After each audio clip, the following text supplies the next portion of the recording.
Yan po, maminamahal. Ang sabi, ang puot ng Diyos ay mahayag, buhat sa langit, laban sa mga taong sumasawata sa kalikuan, maminamahal. Sinasawata ang katotohanan at sumusunod sa kalikuan. Yan po ang unang dahilan, maminamahal.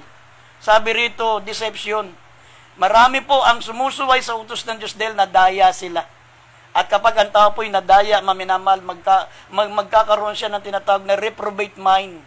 Hindi niya na ma-discern ang tama't mali, maminamahal. Kaya nga, makita nyo, ang mga tagasunod, maminamahal ng bula ang mga ngaral. Kahit nakikita na nila yung kahindik-hindik na katotohanan, napakaraming testigo, napakadaming ebidensya, napakaraming kaso, maminamahal. Pero sa kabila nito, nandun pa rin yung kanilang pagtatanggol, maminamahal. Kahit mali, dapat mabuksan na yung isip nila, nadaya sila. Dapat ang tamang reaksyon ng mga taong gusto ng langit, dapat magalit pa nga sila. Ang tagal silang dinaya, ang tagal silang pinaglaruan, ang tagal silang ginatasan, ginawa silang yung palabigasan itong taong ito, habang ang kanyang mga tagasunod ay naghihirap, siya ang mag-isa, ang yumayaman. Yan po ang nakalulungkot. Yan po ang unang dahilan, deception. At pangalawa, sabi po rito, unbelief. Maminamahal, hindi sila nagtitiwala sa ating pinakamamahal na Panginoon. Sabi rito, sila'y nagkasala dahil sa hindi pananampalataya, hindi pagtitiwala. Basahin natin, Psalm 78 verse 17 up to 19. Italo ng 31 hanggang 32. Basahin natin mga talatang ito. Awit 78, talatang 17 hanggang 19, talo ng 31 hanggang 32. Dito po sa awit, kabanatay 78, talatay 15 hanggang 17 hanggang 19, ganito po ang pagkasabi. Gayumay nagkasala uli sila laban sa kanya upang manghimagsik laban sa kataasan sa ilang. At kanilang tinukso ang Diyos sa kanilang puso sa paghingi ng pagkain sa kanilang pita. 19, oo, sila'y nagsalita laban sa Diyos. Kanilang sinabi, makapaghahanda ba ang Diyos ng dulang sa ilang? Sa talatang 31 at 32, nang ang galit ng Diyos ay paitaas laban sa kanila at pumatay sa mga pinakamataba sa kanila at sinaktan ang mga binata sa Israel. Sa 32, sa lahat ng ito ay nakasala pa sila at hindi naniwala sa kanyang kagilagilalas na mga gawa. Amen. Yan po, maminamahal, unbelief. They didn't trust God. Kaya marami po, maminamahal, ang lumalabag sa utos ng Diyos dahil wala silang tiwala sa Diyos.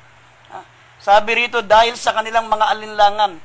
Kaya nga nabasa natin, sabi, gayon may nagkasala uli sila laban sa Kanya upang magimagsik laban sa kataas-taasan sa ilang.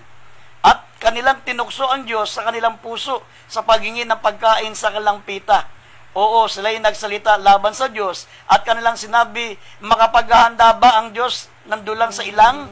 Sabi ng 31, maminamahal, Deuteronomy, Psalm 78 verse 31 up to 32, nang ang galit ng Diyos ay paitaas laban sa kanila at pumatay ng pinakamataba sa kanila at sinaktan ang mga binata sa Israel. Sa lahat ng ito ay nangagkasala pa rin sila at hindi naniwala sa kanyang mga kagilagilalas na mga gawa. Iyan po ang pangalawang dahilan, bakit maminamahal ang tao po'y nakalalabag sa utos ng Diyos. Hindi sila nagtitiwala. Ayaw nilang manampalataya at sa kabila ng mga ginawa ng Diyos sa buhay nila, napakaraming himala. Napakarami po ang pinakitang himala ng Diyos, maminamahal, sa bansang Israel. Nahati po ang dagat. Sila po ay nakatawid, maminamahal, sa natuyong ilog ng Jordan. At sila po, maminamahal, ay pinakain ng Diyos sa loob ng 40 taon, maminamahal, sa ilang, na ang kanilang mga damit ay hindi po naluma, hindi po nasira, kundi habang sumasabay sa kanilang paglaki. Habang lumalaki yung katawan nila, yung mga damit nila sumasabay sa paglaki ng katawan nila. Sila'y pinakain ng Diyos, mga minamahal, doon sa gitna ng ilang wala po ron tubig, wala po dong makukuhang mga pananim para makakain, walang mabibili ang mga pagkain, pero hindi sila pinabayaan ng Diyos sa loob ng 40 taon. Binuhay sila at pinakain ng malapang noon sa pamagitan ng mga ibon na pinabababa ng Diyos sa kanilang mga tolda, sa kanilang kampamento. At bumababa po, maminamahal, ang tinatawag na tinapay galing sa langit, yung mana from heaven. Pero sa kabila nito, sabi ng Banal na Kasulatan, ngunit nagkasala pa rin sila. Nagkasala pa rin sila at hindi naniwala sa kanyang mga kagilagilalas na mga gawa. Yan po ang pangalawang dahilan. Kaya nga dito po sa Banal na Kasulatan, lalo na tayo mga mananampalataya, sabi rito, ang pananampalatayang nasa iyo ay ingatan mo. Dapat iniingatan po natin yung mga pananampalataya natin. Kasi ito po ang tinutukoy po dito, mga Kristiyano, mga mananampalataya. Dito po sa nabasa natin sa Psalms 78, verse 17 hanggang 19, tapos sa talon ng 31 hanggang 32, ang tinutukoy po rito, mga mananampalataya. Sabi, ngunit nagkasala pa rin sila at mga minamahal, nakalimutan ang mga kagilagilas na magawa ng ating mahal na Panginoon. Kaya sabi rito sa Roma, ang pananampalatayang nasa iyo ay ingatan mo. Sabi rito, Roma 14:22 at 23. Dito po sa Roma, Kabanatay 14, talatay 22 at 23. Ang pananampalataya mo na nasa iyo ay ingatan mo sa iyong sarili sa harap ng Diyos. Mapalad ang hindi humatol sa kanyang sarili sa bagay na kanyang sinasang-ayunan. 23. Ngunit ang nag-aalinlangan ay hinatulan kung kumakain, sapagkat hindi siya kumakain sa pananampalataya, at ang anumang hindi sa pananampalataya ay kasalanan. Amen. Anumang hindi sa pananampalataya ay kasalanan. Kaya nga, sabi ng nabasa natin sa Roma 14, talatang 22, kaya nga ang pananampalatayang nasa iyo ay ingatan mo sa iyong sarili sa harap ng Diyos. Mapalad, maminamahal, ang mga nag-iingat ng kanilang pananampalataya. Kaya tayo po, maminamahal, yung ating pong mga pananampalataya, ito po'y pinagyayaman po natin yan. Ito po'y dapat iniingatan po natin yan, pinalalago natin yan, pinagyayaman natin yan sa pamagitan ng pakikinig at pakikinig. Sabi, ang pananampalataya ay nanggagaling sa pakikinig at pakikinig. Makinig kayo ng makinig. Manampalataya kayo, maminamahal, sabi ng Biblia, manampalataya ka lamang sapagkat ang lahat ay may pangyayari sa Kanya na sumasampalataya. Sapagkat sabi ng Biblia, ang kasalanan, maminamahal, sabi ng Hebrews chapter 4, verse 2 at verse 6, sabi po rito, maminamahal, unbelief and disobedience are two sides in the same coin. Ang pag-aalinlangan at ang kasamaan ay pareho lang kasalanan. Para lang yan barya, maminamahal, para lang yan barya na isa kara, isa krus. Pero magkatumbas na laki ng kasalanan. Unbelief and disobedience are two sides in the same coin. Yan po, maminamahal, basahin po natin ang Hebrews chapter 4, verse 2 at verse 6. Ang katumbas ng kasalanang hindi sumasampalataya ay katumbas ng isang malaking pagsuway sa Diyos. Basahin natin. Dito po sa Hebreo, Kabanatay 4, talatay 2 at 6. Sapagkat tunay na tayo pinapangaralan ng mabubuting balita, gaya rin naman nila, ngunit hindi nila pinakinabangan ang salitang napakinggan dahil sa walang kalakip na pananampalataya ang nangakikinig. 6. Kaya't yamang may natitira pang ibang dapat magsipasok doon, at ang mga pinangaralan ng una ng mabubuting balita ay hindi nangapasok dahil sa pagsuway. Amen. Mga minamahal, marami po sa mga mananampalataya na tinukoy po rito sa mga Kristiyano sa ilang, ang mga Israelita, mga minamahal, karamihan po sa kanila hindi nakapasok, mga minamahal, sa kapahingahan, yung tinatawag po, mga minamahal, na Kanaan. Hindi sila nakarating, mga minamahal, ang nakarating lang po ay yung edad 19 years old pababa. Pero yung edad na 20 years old pataas, hindi na po nakarating dahil unang-una, sabi ng Biblia, dahil sa kanilang hindi pananampalataya. Unbelief. At ang pangalawa, sabi ng verse 6, yung pong pagsuway. Kaya nga, unbelief and disobedience are two sides in the same coin. Dahil sa hindi pananampalataya at dahil sa pagsuway, pareho lang palang malaking kasalanan yon, hindi sila nakapasok, maminamahal, sa kapahingahan na tinutukoy ng ating mahal na Panginoon, maminamahal, sa Biblia. At ang pangatlong dahilan, sabi ng Biblia, greed, yung kasakiman. Sabi, greed start with C, then covet, and after that, took them. Ang covetousness, maminamahal, nagsisimula po ito, maminamahal, kapag nakita mo. Makikita muna ng mata mo, pagnanasaan mo muna, at pagkatapos nito, sabi ay kukunin mo na. Yan po yung nakasulat dito po, maminamahal, sa Josue. Sa Josue Kapitulo 7, talatang 1, talon natin ng 20 hanggang 22, at dito sa talon natin ulit ng 25 hanggang 26. Basahin po natin. Dito po sa Josue, Kabanatay 7, talatay 1, talon sa 20 at 21, at 25 hanggang 26. Ganito po ang pagkasabi, ngunit ang mga anak ni Israel ay nakagawa ng pagsalangsang sa itinalagang bagay, sapagat si Akan na anak ni Carmi, na anak ni Sabdi, na anak ni Sira, sa lipi ni Huda, ay kumuha ng tinalagang bagay, at ang galit ng Panginoon ay nagningas laban sa mga anak ni Israel. Sa 20, at sumagot si Akan kay Josue, at sinabi, sa katotohanan ay nagkasala ako laban sa Panginoon, sa Diyos ng Israel, at sa ganito ang aking ginawa.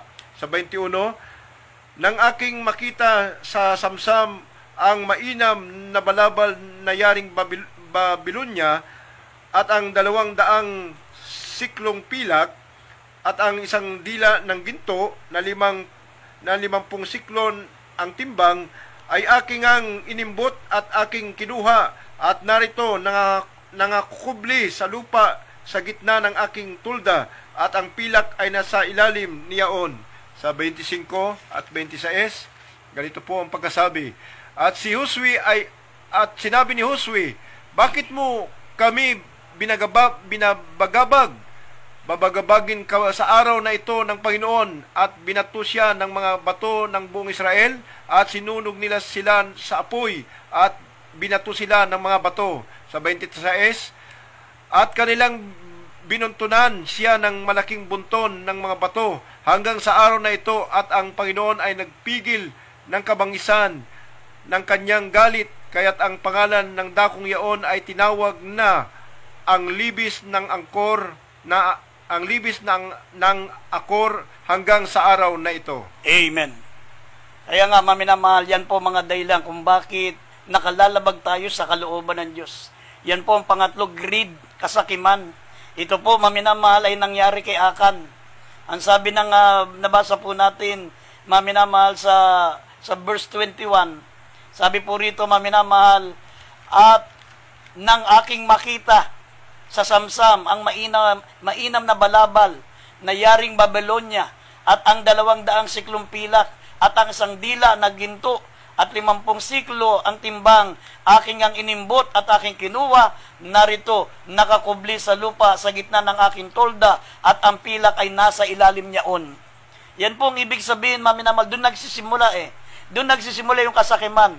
Greed start with C, then covet, and after that, took them. Makikita muna niya, maminamal, pagnanasaan, at pag ito'y pinagnasaan na, kukunin niya na. Yan ang ibig sabihin, maminamal, ng covetousness. Kaya nga, sabi ng Lucas 21, talatang 34, kaya nga't mag-ingat tayo sa kasakiman. Sabi rito, basahin natin, Lucas 21, talatang 34. Dito po sa Lucas, Kabanatay 21, talatay 34, datapwat mag-ingat kayo sa inyong sarili, baka mga lugmok ang inyong mga puso sa katakawan at sa kalasingan, at sa mga pagsusumakit ukol sa buhay na ito, at dumating na bigla sa inyo ang araw na yaon na gaya ng silo. Amen. Kaya pinag-iingat po tayo, mga minamahal. Yan po ang nagiging dahilan bakit tayo po ay nakakalabag sa kalooban ng Diyos. Sabi, maminamahal, pangatlo ay greed, kasakiman. Kaya nga sabi na dapat, mag-ingat kayo sa inyong mga sarili, baka malugmok ang inyong mga puso sa katakawan, sa kalasingan, at pagsusumakit ukol sa buhay na ito, at dumating sa inyo ito, gaya ng silo. Yan po, maminamahal, ang tinutukoy na kasakiman. Yung hindi tayo makontento kung ano meron tayo. At pang-apat, sabi, impatience. Kapag nainip tayo, maminamahal, sa mga pagpapala na dapat ipagkakalob sa atin ng mahal na Panginoon, gumagawa tayo na sarili nating paraan para pagpalain. Kahit sa masama, maminamahal. Yung impatience, hindi tayo makapagtiis, hindi tayo makapaghintay. Sabi ng 1 Peter chapter 3 verse 9, tayong mga mananampalataya, nakatalaga tayong pagpalain. Nakatalaga tayong pagpalain, maghintay ka lang. Hindi yan darating sa isang igla, pero pangako ng mahal na Panginoon na pagpapalain tayo. Sabi rito, nasa Job 36, talatang 11, pagpapalain tayo ng mahal na Panginoon. Sabi nga ng Biblia, maminamahal, ang mga tapat na tao ay mananagana ng pagpapala. Ngunit, sabi po ng banal na kasulatan, ang mga nagmamadaling yumaman ay malulugmok sa kasamaan. Sila'y mapapahamak. Basahin natin ang mga talata, mga minamahal, kindly. Basahin muna natin itong talatang aking unang binanggit, mamaya sa Job 36:11. Dito po sa Job 36. Sa unang kong binanggit. Dito po sa Proverbs o Kawikaan 28, talatay 20 at 22. Ganito po ang pagkasabi. Ang tapat na tao ay mananagana sa pagpapala, ngunit siyang nagmamadali sa pagyaman ay walang pagsalang parurusahan. Sa 22, siyang may masamang mata ay nagmamadali sa pagyaman at hindi nakaalam na kasalanan ay darating sa kanya. Sa Job 36 verse 11, kung sila'y makinig at maglingkod sa kanya, kanilang gugugulin ang kanilang mga karawan sa kaginawaan at ang kanilang mga taon sa kasiyahan. Amen. Kapag naglilingkod po tayo sa ating mahal na Panginoon, nakatalaga po tayong pagpalain. Ang sabi, mga minamahal, kung sila'y makikinig at maglilingkod, gugugulin nila ang kanilang kaarawan sa kaginawaan at ang kanilang taon sa kasayahan. Sabi ng Biblia, ang mga tapat na mga tao ay mananagana sa pagpapala. Ngunit siyang nagmamadali sa pagyaman ay walang pagsalang parurusahan. Ito po yung nagiging hadlang bakit tayo nagkakasala sa Diyos. Kaya tayo lumalabag. Hindi tayo, mga minamahal, makapaghintay. Yung impatience. Gumagawa tayo ng sariling paraan kahit masama, kahit hindi na tayo makadalo sa gawain, basta mga minamahal, nandun tayo nagsisikap, ginagawa nating araw ang gabi, ginagawa nating gabi ang araw. Nakakalimutan na natin tuloy yung ating magandang hangarin na tayo po ay makarating sa langit. Lalo tayong nawawala sa kalooban ng Diyos. Nakatalaga po tayong pagpalain. Basahin natin 1 Peter 3:9 na tayo'y itinalaga ng Diyos para sa pagpapala. Basahin natin 1 Peter 3 verse 9. Dito po sa unang Pedro, Kabanatay 3, talatay 9, na huwag ninyong gantihin ng masama ang masama o ng alipusta ang pag-alipusta, kundi ng pagpapala. Sapagkat dahil dito kayo'y tinawag upang kayo'y magmana ng pagpapala. Amen. Tayo po, maminamahal, ay tinawag para magmana ng pagpapala. Maghintay ka lang. Sapagkat sabi, ang mga nagmamadaling yumaman ay mahuhulog sa lahat ng silo ng kasamaan, ng kasakiman. Sabi ng banal na kasulatan, maminamahal, maghintay ka lang, nakatalaga tayong pagpalain ng ating pinakamamahal na Panginoon. Yan po yung impatience. Yan po ang pangatlong dahilan bakit nakalalabag tayo sa kalooban ng Diyos. Gaya po ni Sarah. Si Sarah, mga minamahal, sinabi ng Diyos sa kanya, maglilihi ka ng isang anak na lalaki. At ang lalaking ito na yung magiging anak ay magiging sindami ng buhangin sa dagat at magiging sindami ng bituin sa langit. Pararamihin ko ang iyong lipi, pararamihin ko ang iyong lahi, at lahat ng mga magiging anak mo ay magiging makapangyarihan tao sa balat ng lupa. Hindi sila naniwala. Kasi 100 taon na si Abraham. Itong si Sarah, maminamahal, ay 90 years old na. Kaya sabi rito sa Genesis, tumawa lang si Sarah, hindi siya naniwala. Kaya ang ginawa niya, maminamahal, para magkaanak talaga si Abraham, dahil matanda na nga siya, iniisip niya na nagsara na yung kanyang bahay bata, yung kanyang katulong na si Hagar, yun ang kanyang pinasiping kay Abraham. Kaya nagkaroon po, maminamahal, ng anak sa labas, si Abraham. Ito po yung si Ismael, na diyan galing ang mga Islam. Ayun, kay Ismael. Kaya, mga minamahal, hindi po nalulugod ang Diyos pag hindi tayo makapaghintay. Dapat maghintay po tayo sa kalooban ng Diyos. Sabi ng banal na kasulatan, mga minamahal, kung ikaw ay maghihintay at magtitiis, mga minamahal, tayo po ay magmamana ng pagpapala. Yan po. At ang panglimang dahilan, sabi rito, fear of men. Yung takot sa tao, mga minamahal, kaya tayo nakalalabag sa kalooban ng Diyos. Sabi rito, basahin po natin itong unang Samuel, kapitulo 15, talatang 24. Tapos itataas natin ang 22 at 23. Unahin muna natin yung 24. Dito po sa unang Samuel, kabanata 15, talatay 24. At sinabi ni Saul kay Samuel, ako'y nagkasala sapagat ako'y sumalangsang sa utos ng Panginoon at sa iyong mga salita, sapagat ako'y natakot sa bayan at sumunod sa kanilang tinig. 22 at 23. Sa 22 at saka 23. At sinabi ni Samuel, nagtataglay kaya ang Panginoon ng napakadakilang nagtataglay kaya ang Panginoon ng napakadakilang pagkatuwa sa mga handog na susunugin at sa mga hain na gaya na sa pagsunod ng tinig ng Panginoon? Narito, ang pagsunod ay maigi kaysa hain at ang pagdinig kaysa taba ng mga tupang lalaki. Sa 23, sapagkat ang pagimagsik ay gaya ng kasalanan ng panghuhula at ang katigasan ng ulo ay gaya ng pagsamba sa mga Diyos-Diyusan at sa mga tirap, sapagkat dahil sa iyong itinakwil ang salita ng Panginoon, ay kanya namang itatakwil ka upang huwag ka nang maging hari. Amen. Yan po, maminamahal. Fear of men. Minsan hindi tayo makasunod dahil sa takot natin, sa mga magulang natin. Takot tayo, maminamahal, sa mga mataas na kalagayan doon sa ating eskwelahan. Pag sinabi ng mga leader doon, yung mga principal, ng mga teacher, na magsuot ng pantalon, magsuot ng mga babae, magsuot ng kasuotan panlalaki, natatakot po tayo, mga minamahal, na hindi sila, natatakot tayong labagin sila. Yan po. Pero sabi ng banal na kasulatan, sabi nga ni Apostol Pedro, masusundin muna namin ang tao. Masusundin muna namin ang Diyos kaysa sa tao. Sabi ng Acts 5:29, masusundin muna namin ang Diyos kaysa sa tao.